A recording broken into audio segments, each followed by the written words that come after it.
For some, Assam is the land of Honkar Azan. For others, Assam is the land of Honkar Madhav.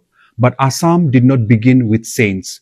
Long before Srimanta Honkardev, Madhavdev, or Azan Fakir, this land belonged to its first peoples, the Boro Kachari civilization, the Dimasa kingdom, the Sutia kingdom, the Morans and Borahis, the Karbis, Tiwas, Rabhas, Deuris, Sonowal Kacharis, and in the hills, the Garos, Khasis, and Jaintias.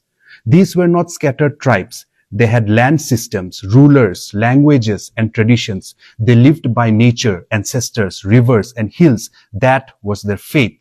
Even the Kos kingdom rose from the indigenous roots before adapting new religious paths. Yes, Srimanta Honkardev, Madhavdev, and Azan Fakir shaped Assam's culture, and that matters. But they built upon a land and that was already alive with culture.